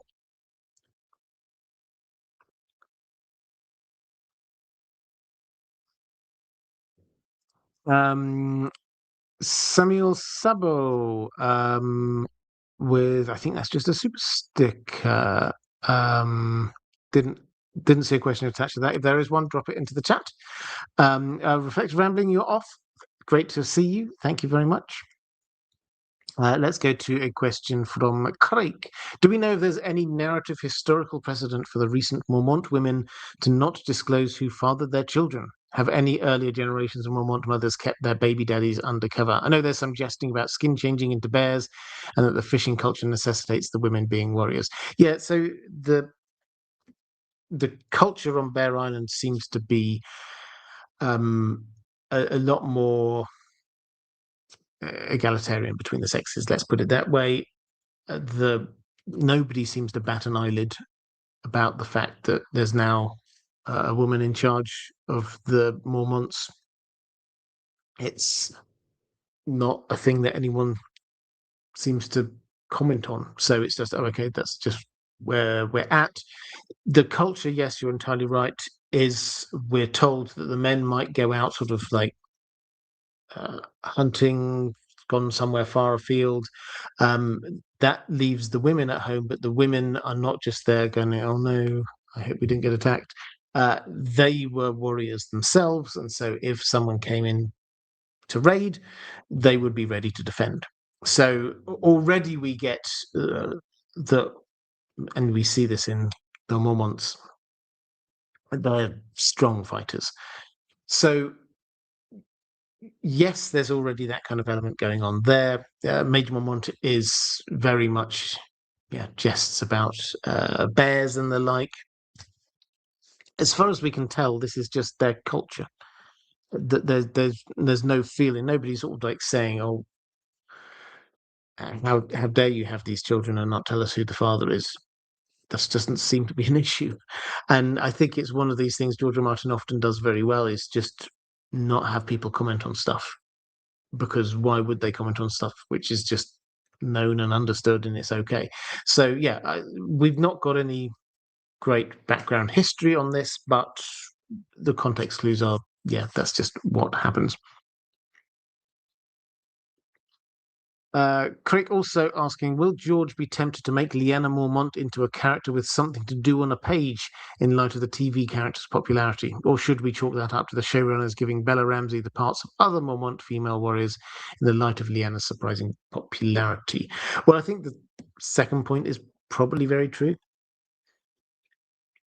I vaguely remember at the time when Bella Ramsey did make a huge impact when she first appeared, and I think they said something along the lines of, "Well, we'll make sure that she has a really cool send off in season 8," or something along those lines.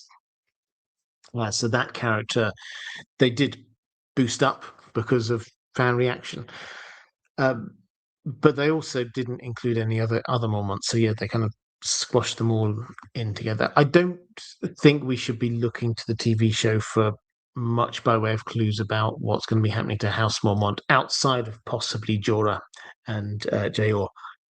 So yeah, the other thing I would say is George R. R. Martin has said he does find it hard to write children, and not just in a I mean, this is primarily writing from the POV perspective. He finds it harder to write someone like Bran because Bran is so much younger, and you have to put your brain back into what's it like being 8 years old. So I think, and then it's just partly POV, but also sort of more broadly, I think he finds children, understandably, a little bit harder to write. So I can't imagine we're going to have a hugely beefed up role here.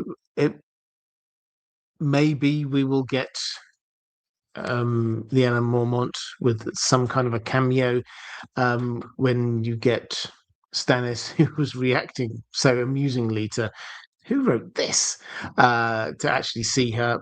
I think that'll be quite cool. But yeah, I'm not expecting George R. Martin to make much of a change based on the TV show for here. Orion's Orcas saying, "Hi, Robert. Hope you are well." I am, thank you. I have one question about Ser Jorah. Is he the love that betrays Dany?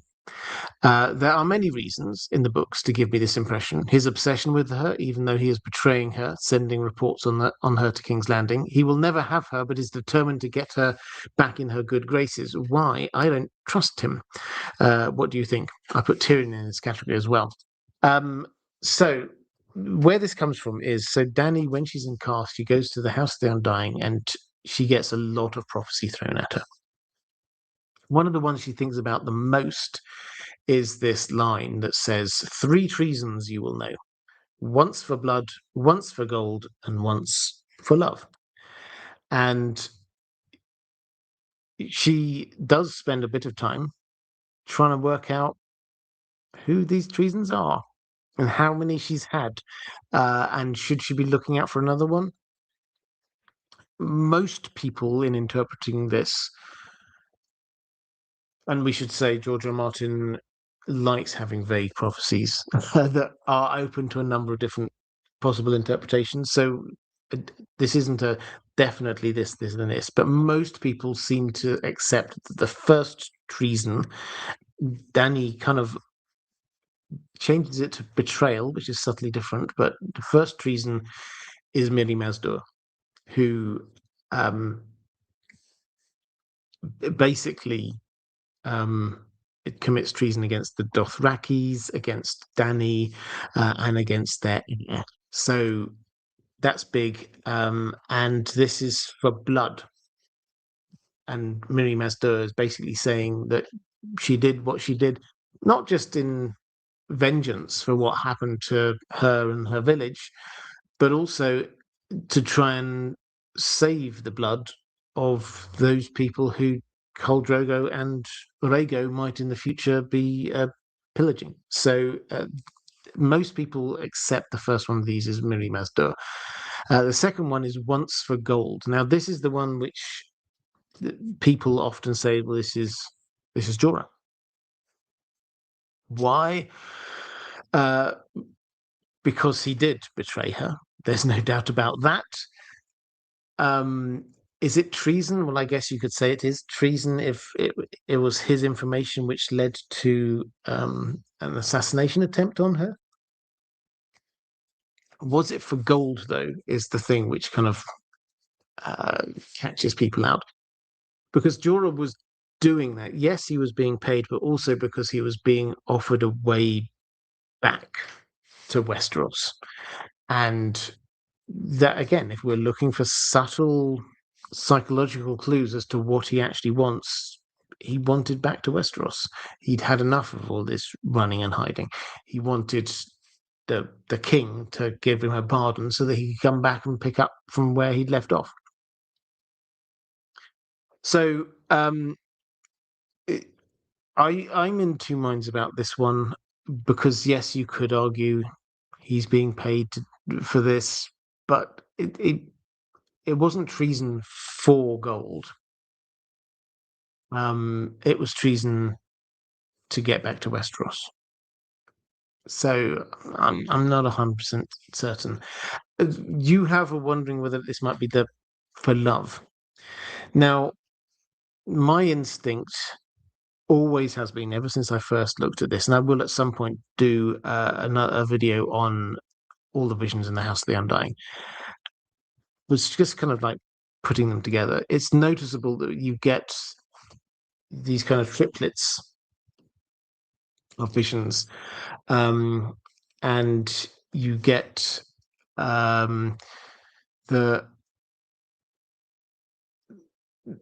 threes here. We said the 3 fires you must light, 3 mounts you must ride, and then 3 treasons will you know. Now, the pattern there is that the third one on each of these is for love. And I think that might mean that they're all the same person. We've got the mount to love, we've got the fire being lit for love, and we've got the betrayal, the treason for love. I think that might be the same person. And personally, I think that person is John. I think John will commit, from her perspective, commit great treason at the very end, but do it for love, in the great Ned Stark tradition of for his family, basically, for the people that he loves. We all think about Ned as being this great creature of duty or whatever. He's actually a creature of love. This love or duty thing, Ned let love win all the time.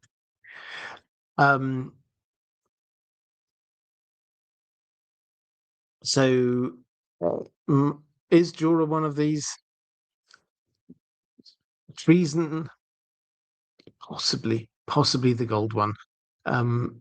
You have to wonder who else might. We sometimes think that Sir Barristan might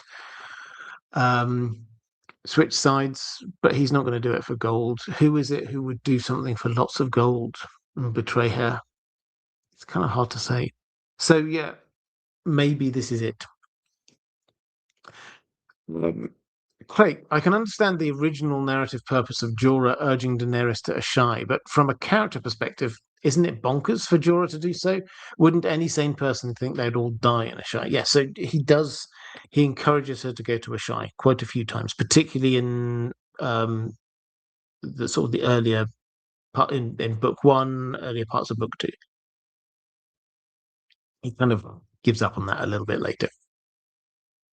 So why does he want to go to Asshai? What does he think that she should go to Asshai with him? It has to be said. Well,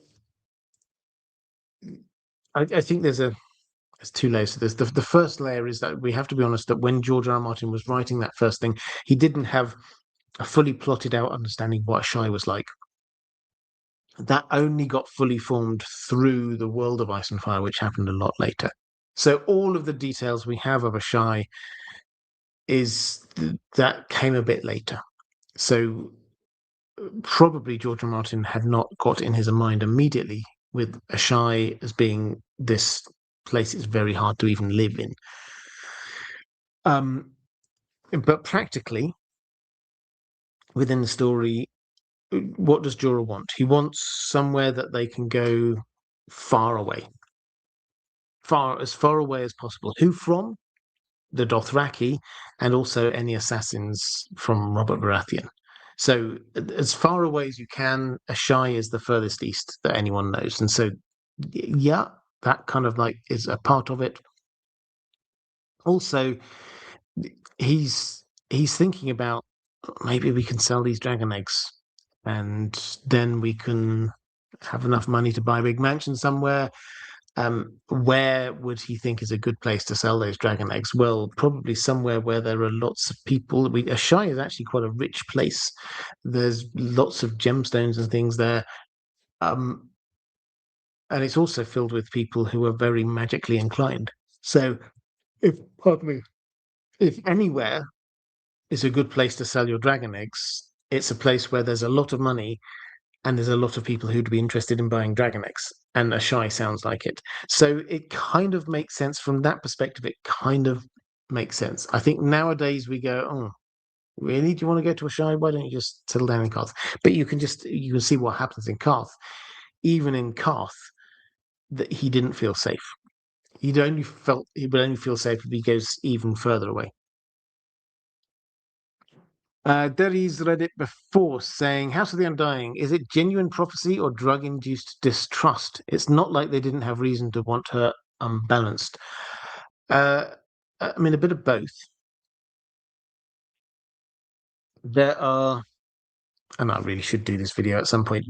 There's, broadly speaking, I'm not going to unpack all of this here, but broadly speaking, we get three different chunks of what's going on with the House of the Undying. Yes, so she starts off. She takes this Shade of the Evening drink, which it is magical, and it does allow you to see magical things, which are true. Some of them are not necessarily true. Some of them are futures that could have been, for example. But the first chunk of things is this. She basically goes down this corridor, and there's all these doorways, and she can peer through the doorways, and she sees scenes of stuff. And these scenes of stuff seem right. They're accurate as far as that's where she sees the house with the red door and the lemon tree. And we know that's true. She sees it. She oh yeah, that's from my past. I know it. Then you get the vision of Rhaegar and Elia and at the birth of their second child. And that seems to be very true. You get this kind of like slightly more esoteric but very true image of what seems to be metaphorical Westeros being eaten by these five kings. We're about to go into the War of the Five Kings. So we get a lot of these kind of things. So the first set, they're more considered, if that's the right way of saying these things. They seem right. They're about establishing trust. Then you get this set of kind of word prophecies where you have she gets called sort of these titles. So Mother of Dragons, Child of Three, Three Heads of the Dragon, things like that. And then we get these kind of three fires must you light, one for life, one for death, one to love. And then we sort of go through these kind of word bits of prophecy. But and these are open to a lot more interpretation, but still we get they seem to hang right. For example, the fires thing. Three fires must you light: one for life, one for death, and one to love. One for life. Dany does set a lot of fires in the story through her dragons. Her personally setting fire to things she's done once, which is the funeral pyre for Khal Drogo. And that is lighting a fire for life. We're pretty sure that something similar to what happened on the TV show is going to happen when she burns down the home of Dosh Coleen, Vace Dothrak. That is a fire for death if she lights that herself. So that kind of it hangs right, but it's a little bit more kind of esoteric. Then you get she goes, I don't understand, and then they're going like, help her, help her. And then we've got part one, just establishing safe. We know these are pretty much true. Part two, we get this kind of word play stuff, which sounds right, but it's quite hard to interpret. Then part three is the images, often accompanied by some sort of words. So we get Mother of Dragons, Daughter of Death, and then we get uh, that is accompanying images of Viserys, image of Rhaegar, an image of Rhaego, uh, son that she lost. Um, and it's like, oh yeah, okay, that she's the mother of dragons, but she's also the daughter of death because the people around her, her family, close family, are dying. That kind of makes sense. And so we get this next bit there of kind of structure, and then they just throw images at her left, right, and center.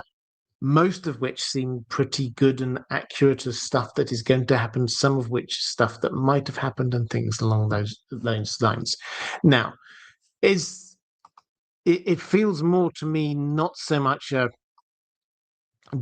drug-induced distrust as a trying to make her trust them and then get her in place because they want to devour her or whatever it was that they were effectively wanting to do at the end.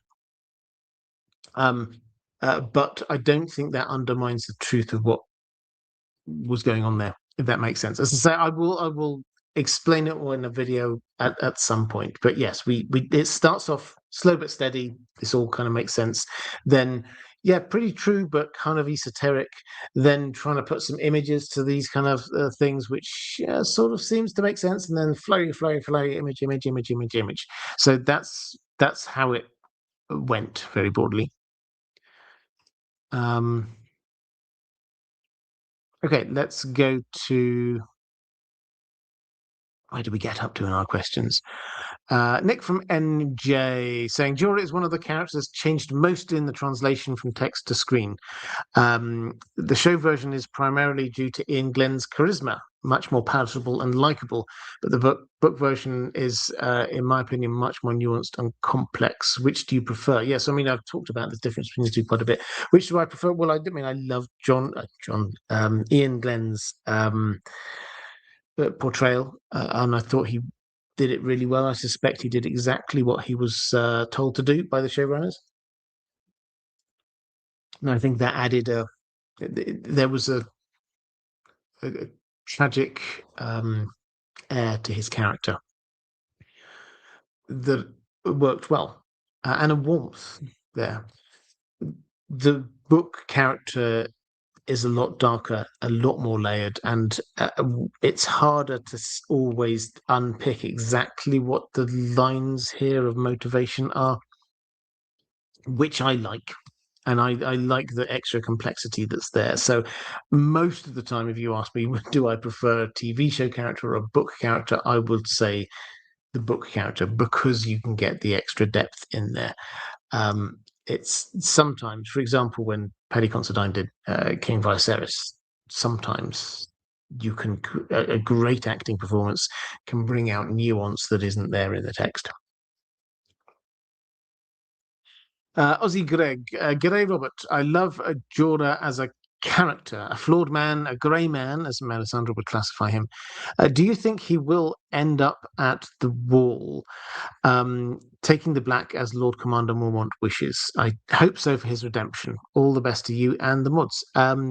So, yeah, this is the exact words that Jeor Mormont said to Sam were, "Tell my son Jorah, tell him, take the black, my wish, my dying wish."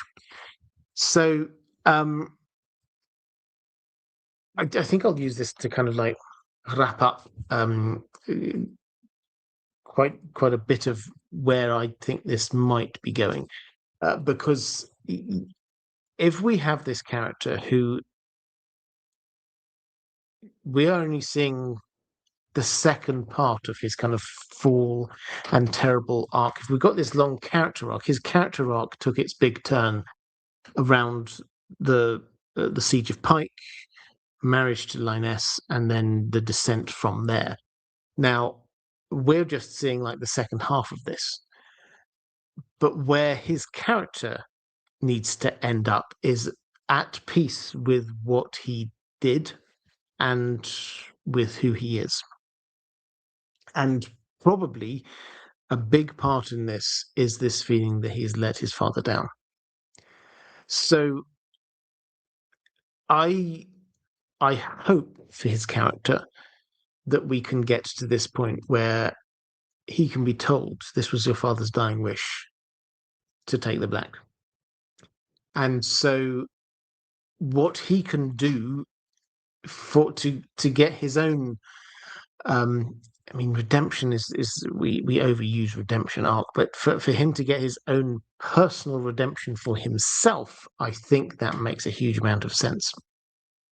And if he returns back with Danny, and if he is there as being her loyal and greatest protector, and if she does die in the books, what does he do? I think he has to take the back. If he is there as Queensguard, which he may still be a member of the Queensguard, then and he on his watch she dies. Yeah, it would kind of make sense. And perhaps Sam could tell him that. Maybe he might think to himself, absolutely, the one thing which was keeping him going was Danny. And when Danny's gone, what's left for him?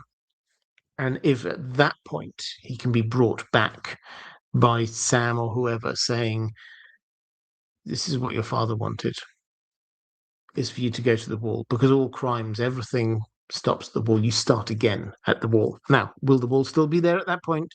Is another matter. But taking the black, yeah, I like that idea.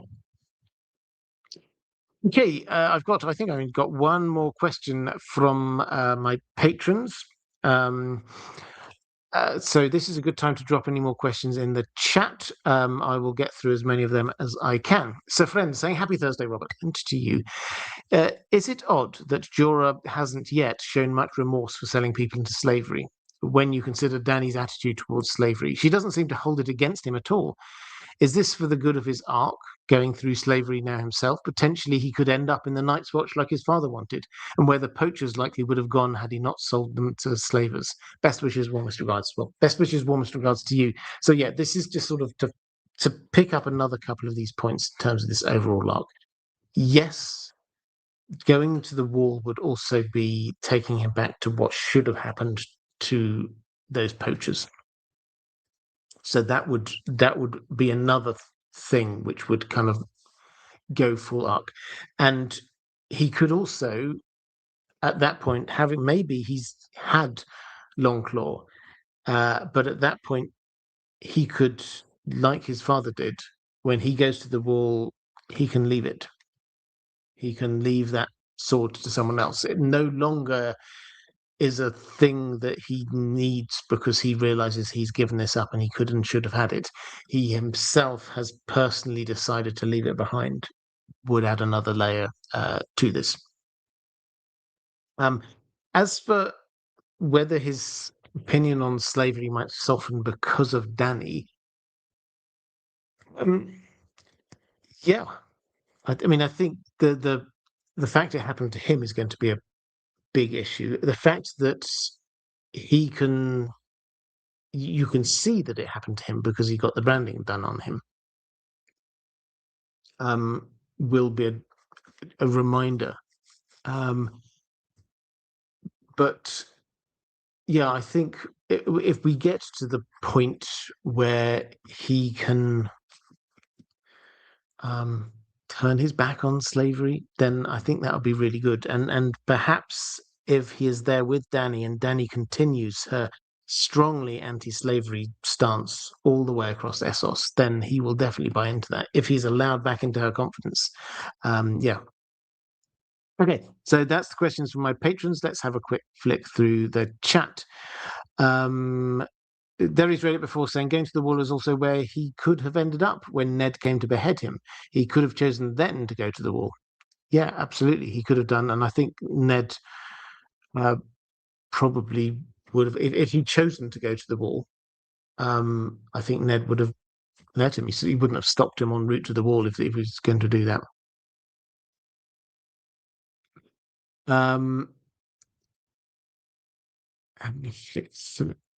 Quick flick through. Andrew K saying the wall might not have the same purpose then, but most likely would be fitting. Yeah, absolutely. And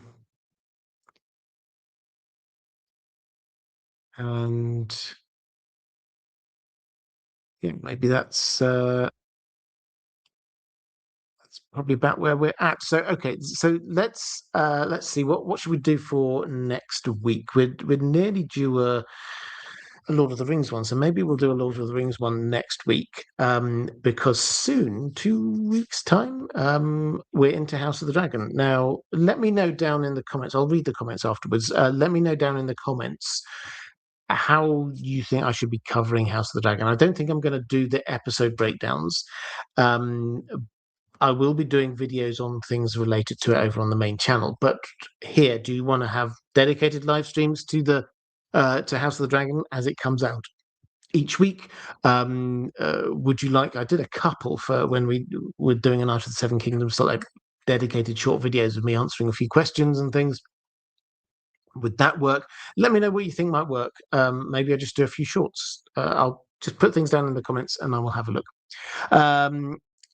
Martin S. saying, when Jorah returned after being banished by Daenerys, he took a risk. She could have had him executed. That said, he saved her in the show. So I guess he proved a bit of loyalty after you. Yeah, in the show, absolutely. So he definitely showed loyalty there in the end. In the books, I think we just have to wait and see. It's I think we can now trust him to be loyal.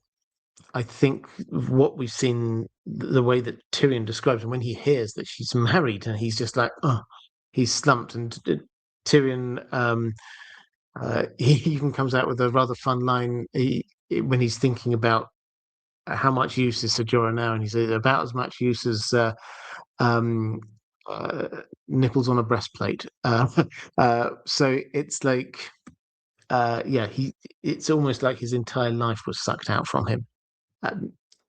He will be loyal. If he's allowed back in, I've absolutely no doubt he will be fiercely loyal.